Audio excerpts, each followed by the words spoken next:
Vengeance in Her Bones, by Malcolm Jameson. Weird Tales, May 1942. The late Malcolm Jameson was a naval officer who turned to writing after he had retired from service. Your editor has always preferred those stories of his that dealt with deep water over those that dealt with deep space. There is a verisimilitude about sea stories that all the phony parallels about space-going navies can never attain.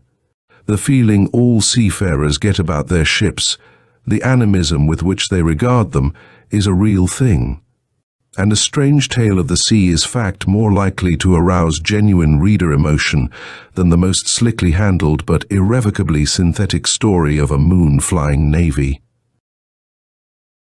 The messenger from the Navy recruiting office found old Captain Tolliver in his backyard. The crabby, sour-visaged housekeeper took him as far as the hedge back of the house and pointed the retired mariner out to him. Captain Tolliver was reclining in a ragged canvas deck chair taking the sun. He had on faded dungarees, soft and pliant as linen from hundreds of scrubbings, and the stump of his handless left arm rested carelessly on his lap. The peg leg that matched it lay in alignment with the one good leg.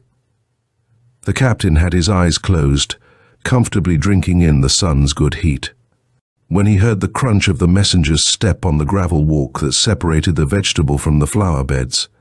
The old skipper's hearing was still alert, though, and at the sound he raised his lids and looked inquiringly at the newcomer. "Commander Jason's compliments, sir," said the blue jacket, "and would you please step down to the office? He has a ship for you." Captain Tolliver smiled feebly, then he closed his eyes against the glare.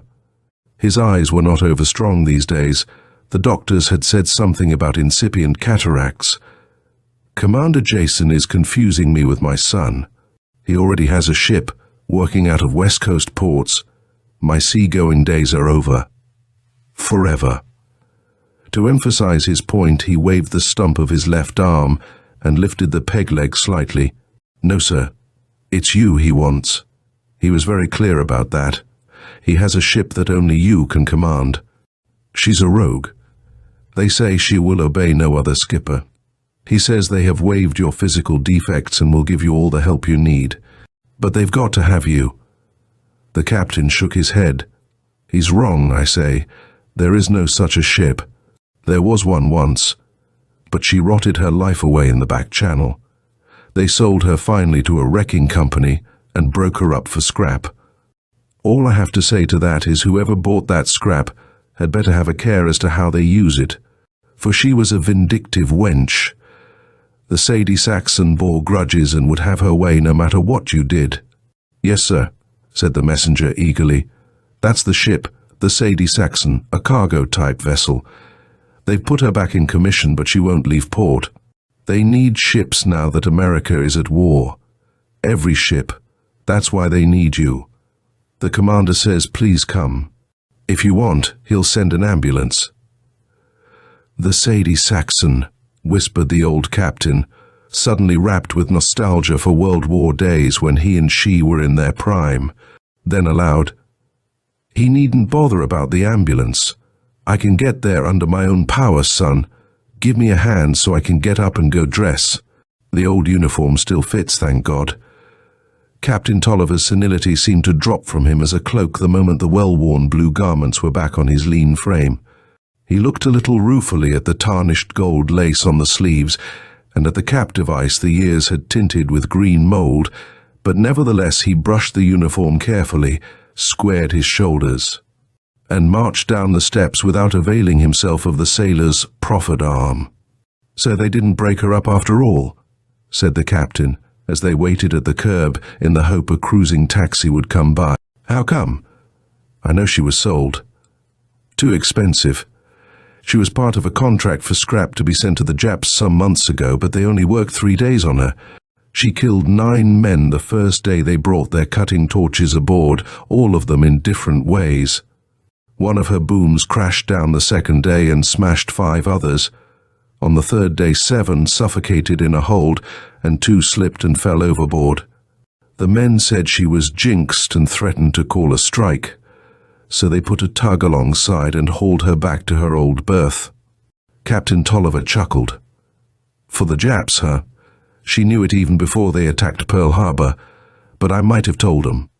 But what's this about her refusing to leave port? Doesn't that sound a little silly to you? His faded old eyes twinkled when he asked the question. It was one that did sound silly when a person came to think about it.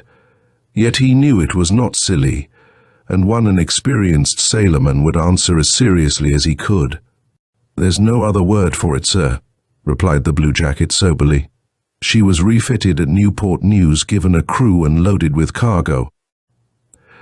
They took her out to make a voyage to Spanish Morocco, loaded with grain and automobile tires, but she wouldn't pass the thimble. Her rudder jammed and she piled up hard, and at high tide too. It took 4 days to pull her off. They took her back to the yard and looked her steering gear over. It was okay. So they started her out again. That time she sheered out to the other side and grounded near Willoughby Spit. The third time they tried to take her out, a he piled up in the dredged channel and blocked all shipping for hours. The yard still insisted there was nothing wrong with her steering gear and suspected sabotage. "I know," said the captain. "They didn't find any evidence of it." "That's right. They gave her crew a clean bill of health and ordered to sea once more. She won't budge. She had steam up and stood a good dock trial, but once she was out in the stream, her propellers quit turning over. With full throttle, of course," remarked Captain Tolliver calmly. "Yes, sir. With full pressure in the boilers and throttle wide open. All she would do was drift until she banged into a dock. The tugs got hold of her and tied her up again. The engineers swear her engines are all right, and there is no reason why she won't run. She just won't, that's all." A taxi rounded the corner and caught the sailors' hail. As it slid to a stop before them, the captain made one final remark. "I see." They looked up her record and found she was always that way, except when I had command of her. Well, I know what is on that little tub's mind and what to do about. It won't be orthodox, but if they want her in service, it is the only way. "What's that, sir?" "Give her her head," said the old man cryptically, then stiffly climbed into the cab. It was a week later that Captain Tolliver arrived at Norfolk Navy Yard. An aide of the admiral in charge of transport took him to the dock where she lay. She looked spick and span and new, and a painter's stage swung under her near bow, and was to play her part in keeping supplies going eastward in spite of havoc to the west. Tolliver climbed up onto it with some difficulty and patted one of the shiny plates of her nose. "Up to your old tricks, eh, Sadie?" the astonished aide heard him say. "Well, everything's going to be all right now. We'll go hunting together." Was it the wash of a passing tug that caused her to bob suddenly up and down that way? The aide shrugged his shoulders and was glad he, as in the regular outfit. He would hate to have to go to sea through the war zone on a rogue ship under the command of a decrepit and senile madman of a skipper. "I am ready to take over," announced Tolliver when he was back on the dock. "Whenever those 3 men whose names I gave you have been replaced by others more acceptable." "Acceptable to whom, sir?" "I repeat that they are loyal American citizens despite their German ancestry. They have been investigated fully." "Acceptable to me as representative of the ship," answered the captain with all his old dignity. "When they are off we sail, not before. Perhaps it is prejudice, Sadie's funny that way. Perhaps your investigation was not as comprehensive as you think. That's your problem." The aide laughed. The old lunatic, he thought. "But I'm stuck, I guess. They said give him anything he asked for." "Very well, sir," was what he said out loud. Captain Tolliver waited patiently beside the bow until the last of these scowling men had come down it laden with their bags and dunnage. Then he mounted to the deck and went straightway to the bridge. His hand reached for the whistle pull. A long, triumphant scream of a blast split the air. "Stand by your lines," bellowed the old man through a megaphone, "and tell the tug never mind. We won't need her." 2 hours later, the Sadie Saxon swept through the dredged channel, picked up and past the entrance buoy to the bay. Throbbing with the vibration of her churning screws and rising and falling to the heavy swell outside, she shook herself joyfully at the smell and feel of the open sea. Cape Henry and Cape Charles lights soon faded behind. The captain set a course for Bermuda, for the ship's orders had been changed. After the long delay in setting out, the situation was different. She was to rendezvous with a Gibraltar-bound convoy at the island. Mate Parker came up to take the watch. It was a cloudy, dark night and the ship was running without lights. "Keep a sharp lookout," warned the captain, "and handle things yourself. I don't want to be called unless something extraordinary occurs." "Aye, sir," acknowledged the mate surlily. By rights he should be the skipper of this cranky tub, not this doddering old fool. The captain got down the ladder the best way he could and groped along the darkened decks until he came to the door of his room. He did not undress at all, but lay down in his bunk as he was. The Sadie Saxon could be counted on to do the unexpected at any time. He closed his eyes wearily, for the excitement of the day had taxed his strength to the utmost.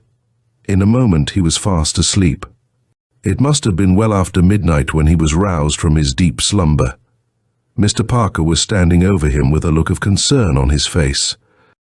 "She's gone crazy again, sir," he reported, "and we can't do a thing with her." "Don't try," directed the captain. "What's she doing?" "Turned sharp to the left about 15 minutes ago and is turning up about 12 revolutions more than her proper speed. The helmsman can't do anything about it. Neither can the engineer. She won't obey her wheel or throttle. What do we do? Fold up and call it a day?" Captain Tolliver sat up in his bunk. "Oh no, by no means. You'll be awfully busy shortly. Turn out all hands at once. Man your lifeboats and have them ready for lowering. Shut all watertight doors below and see that there is plenty of shoring handy in case the peak gets stove in. Have the collision mat ready, that's all. But the steering, just let the wheel go, she'll steer herself. She knows where she wants to go. I don't." The mate left and the old man dragged himself to his mismated feet and began the laborious journey to the bridge. Once he was up there, he made sure that the searchlight was ready to turn on in case he needed it. After that, he could only wait. The wait was not long. 15 minutes later, there was a shock, a grinding bumping of something under the forefoot and along the keel. The ship's engines stopped abruptly, then began backing. Captain Tolliver reached for the engine room telegraph and rang it to stop. The ship stopped. "Collision forward?" shouted the lookout in the bow. "We just ran down a small ship of some sort." Tolliver could hear the boatswain and his gang dropping into the forehold to see whether the damage was serious. Then he spoke quietly to the mate who was on the bridge beside him. "You may put your boats in the water now, mister. I have a hunch we just ran down a Nazi sub. I'll put on the light as soon as you are lowered." The mate left on the run, more mystified than ever. A man came up from forward and reported the peak was full up to the waterline, but the bulkhead abaft it was holding, and the ship seemed to be in no danger. "Turn on that searchlight," ordered Captain Tolliver, "and sweep aft." There was a chorus of gasps as the light stabbed out into the murk and almost instantly lit on a large black object rearing up above the waves. It was the bow of a submarine, and even as they sighted it, it slid backwards into the deep. But in that brief glimpse, they saw several men plunge overboard, and as the light swept to right and left, the bobbing heads of a dozen or more men could be seen in the water. "Pick up those men and be smart about it," yelled Tolliver through his megaphones to the boats. Then he watched as they draped the survivors into the boats and rowed back to the ship. He watched as they hoisted the boats in and housed them at their davits. "Put those men under guard," he directed, "and get back on your course. Things will be all right now. and with that he went below to pick up his night's sleep where it had left off. The arrival of the Sadie Saxon at Bermuda caused quite a stir. Many were the congratulations upon the ship's luck in blundering across a U-boat and ramming it in the dark. The 2 officers and 11 men rescued from the crash were most welcome to the British intelligence officers. Hasty arrangements were made for quick repairs to the ship's damaged bow. She had missed the convoy for which she was intended, but there would be other convoys, and the little delay was well paid for by the bag of the undersea wolf. Captain Tolliver took his praise modestly. "It's not all luck," he said. "It is a habit of the Sadie Saxon. If you will look up her record in the last war, you will see she has done that sort of thing before." By the time the ship was ready for sea again, the hubbub had died down. Captain Tolliver took the position assigned him with entire calm and confidence. It was a big convoy and made up of 3 columns of ships. The Sadie Saxon was given the post of danger and honor as the lead ship of the right-hand column, but destroyers frolicked about ahead and on the flanks. It would be costly for any submarine to tackle that well-guarded flotilla. For 3 nights they went eastward, steaming without lights and information. There was no alarm other than the appearance overhead one day of a trio of scout bombers marked with the black and white crosses of Germany. The anti-aircraft guns of the escorting warships kept them at too great a height to do any damage, and so drove them away. But after their appearance, old Captain Tolliver knew anything might happen.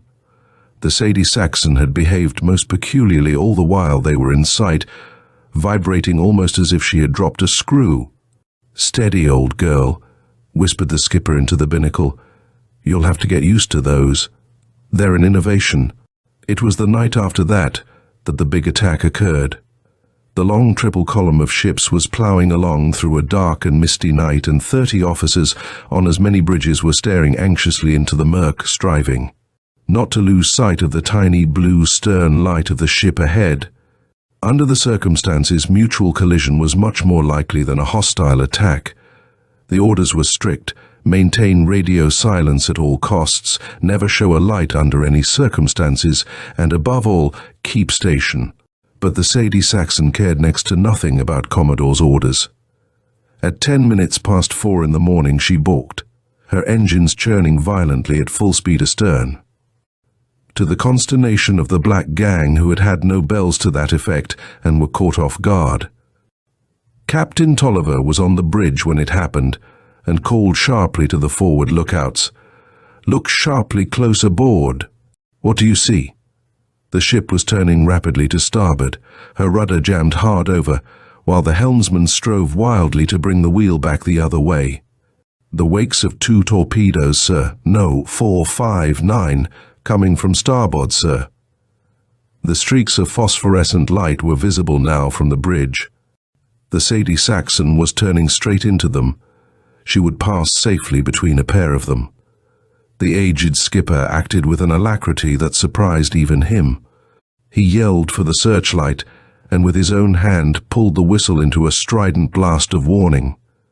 The searchlight came on and threw its beams straight ahead. There, in a line, were 3 grey conning towers, 3 submarines on the surface, and in fairly close formation. The nearest destroyer saw them too, and at once plunged towards them with its guns blazing. Geysers of white water shot up about the nearest one. A couple of seconds later, a bright flash told of a 6-inch hit squarely at the base of a conning tower. The other 2 subs were diving hard, but the one that was hit did not dive, or did not dive the regular way. It rolled slowly over toward the Sadie Saxon, spilling frantic men from its torn superstructure, then settled to its grave. The leading freighter of the middle column suddenly blew up with a bang, lighting up the sea like day. A moment later, the second ship of the left-hand column burst into flames. At least 2 of the 9 torpedoes fired had found a mark, but the subs that fired them had no opportunity to fire more. They had been ambushed in their own ambush, and already 3 destroyers were racing back and forth over the spots where they had last been seen and dropping depth charges by the score. Similar activities were going on the other side. Apparently there had been other subs waiting there as well. The Sadie Saxon lay still where she was until the survivors of the 2 ships destroyed had been brought on board.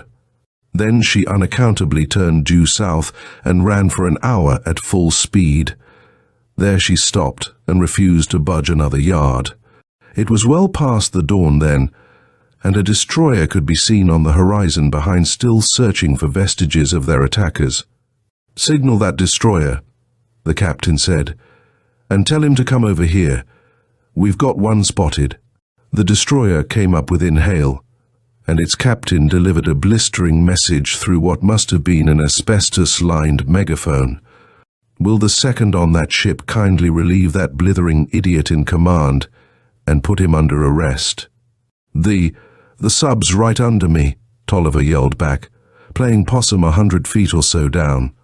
The ship started moving ahead. "Come in and drop your eggs, then lock me up if you want." He turned to Parker, who was in a quandary as to what to do.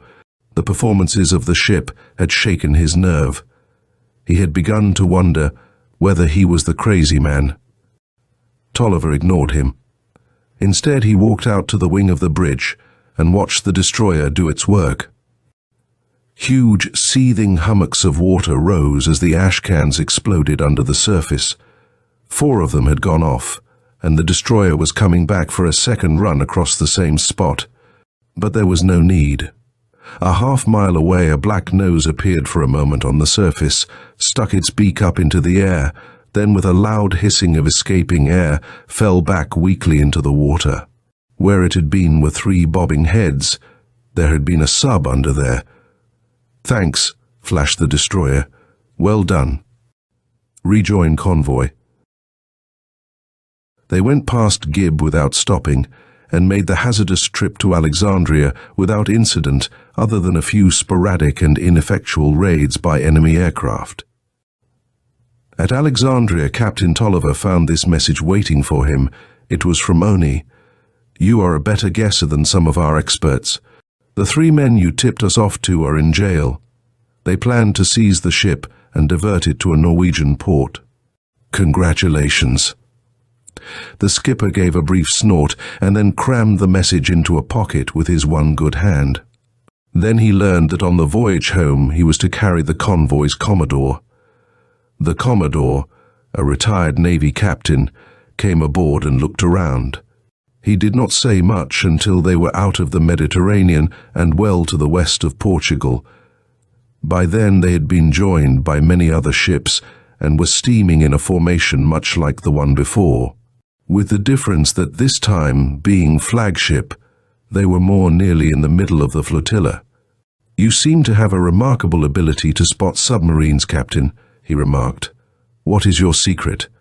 "Me?" said the skipper indignantly. "Hell, I can't see a submarine in the dark or underwater any farther than the next man. All the credit is due to Sadie. She smells 'em. She hates 'em too." "Yes, I know. She rammed several in the last war, didn't she? And didn't they make her into a Q ship?" "She did. She was. If you'll look down there on the pedestal of the binnacle stand, you'll see some file marks. There are 14 of them now. Each one stands for a U-boat, or raider. I tell you, she don't like Germans. She was a German herself, you know, but they didn't treat her right. She has a grievance." "Now, Captain," laughed the Commodore, "don't you think you are carrying your little joke too far? After all." "Do you know the story of this ship?" asked Tolliver fiercely. "Well, listen. It was close to midnight then, and a bright moon was shining. The silhouettes of the ships about were distinct as black masses against the glittering white-kissed sea. The 2 officers went on talking, but their eyes were steadfastly kept ahead. This was a night when anything might happen. In 1914, this ship was spanking new. She was the Königin von Sachsen, or something of the sort, freshly turned out of the Vulcan works at Stettin. The outbreak of the war caught her at Hoboken, and they tied her up for the duration. But when we joined the war in 17 and took her over, her innards were something pitiful to see. Her crew had dry-fired her boilers and they were a mass of sagging tubes. The Vandals cracked her cylinders with sledges, threw the valve gear and cylinder heads overboard, and messed up all the auxiliaries. They fixed the wiring so it would short the moment juice was put on it, and they took down steam leads and inserted steel blanks between the flanged joints. In other places, they drove out rivets and replaced them with ones of putty. I tell you, she was dynamite, even after they fixed up the boilers and main machinery. Naturally, having a thing like that done to you would make you sore, especially if you were young and proud and the toast of the Imperial German Merchant Marine. But that was not all. On her first trip across, I was mate then, a sub slammed a torp into her off the north of Ireland, and it took her stern away. Luckily she didn't sink, and another ship put a hawser on us and worried us into Greenock where they fixed her up. That would have been bad enough, but on the trip home she smacks into a submarine-laid mine off the Delaware Capes and blows in her bow. We had to beach her near Cape May. They rebuilt her again and we set out, but her hard luck, or mistreatment rather, wasn't at an end. In those days our Secret Service wasn't as good as it is now, and a saboteur got aboard. He gummed up things pretty bad. So bad that we caught a fire and almost sank in mid-ocean. It took some doggone hard work to save that ship, but help came and we stayed afloat. Well, that was the end of her patience. She went hog wild. After that, no matter whether she was in convoy or not, whenever anything that was German was around, sub, torpedo, raider or whatnot, she went after it, and never mind engine room bells or rudder. Her whimsies cost me a hand and a leg before we were through, but I didn't mind. I figured I could take it if she could. She broke the hearts of 3 captains. A lot of captains, you ought to know, object to having the ship take charge. They said she was unmanageable and chucked their jobs. That left me in command, though at the time I didn't rate the job. Knowing something of her history, I knew better than to interfere.